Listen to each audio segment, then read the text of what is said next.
One of the most useful tools I own is this old lawnmower I got from an estate sale that wasn't running. In this video, I'll show you how I fixed it. First, I pushed in the clutch and turned the key, and nothing happened, which meant I probably had a dead battery. A good battery should have between 12 and 13 volts, and this one only had 9.5, which meant it needed to be replaced. If the voltage read just slightly below 12, I probably could have got away with just a charge, but with it being this low, I went ahead and replaced it with a new one.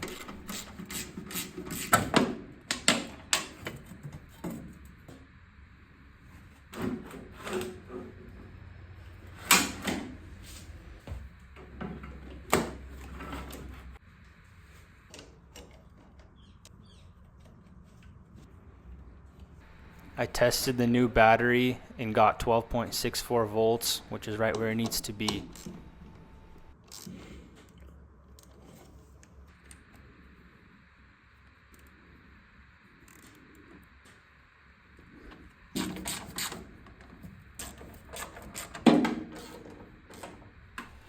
Before I tried starting the mower, I wanted to make sure there was at least some oil in there, which there was. I also checked the gas tank and found that it was really dirty. There's all kinds of stuff floating in there, which isn't good. I decided to take off the gas tank and flush it out just so I don't risk getting any of that junk in the carburetor and clogging it.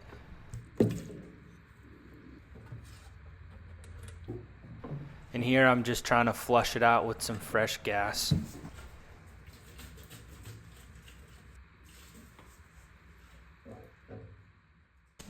With a clean tank and some fresh gas, it was time to try starting it.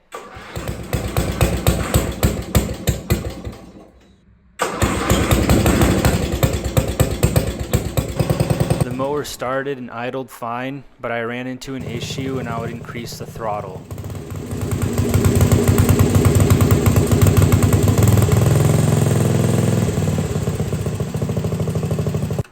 When I increased the throttle, the engine would sputter and not rev up. So to fix that, I checked the air filter just to make sure it was clean.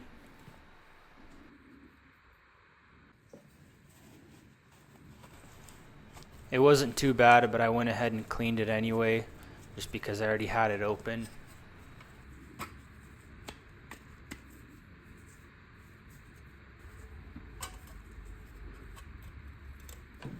Since the air filter was already pretty clean, that meant the problem was most likely a dirty carburetor, so I had to take it apart and clean it.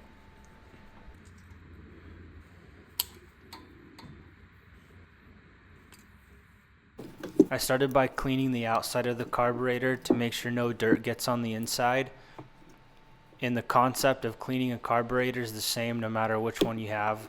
You pretty much just take it apart and clean out all the jets and all the little passageways and any holes you see.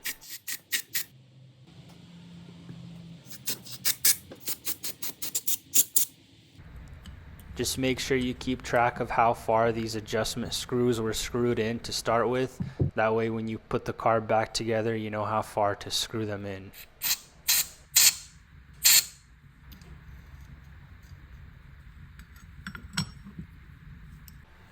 With the carb cleaned and put back together, it's time to put it back on the engine.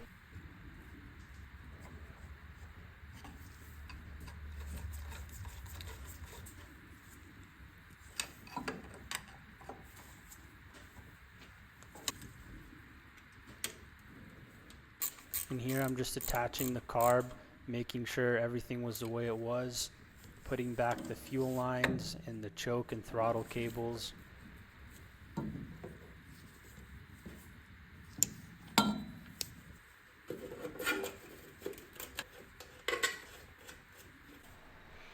After the carb's on, I went ahead and put the air filter back on, and now it's ready to start.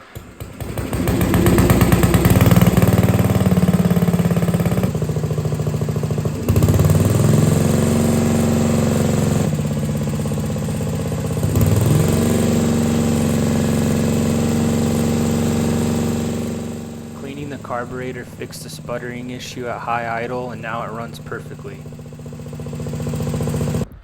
With just some basic hand tools, in a couple hours, almost anyone can get an old lawnmower running again.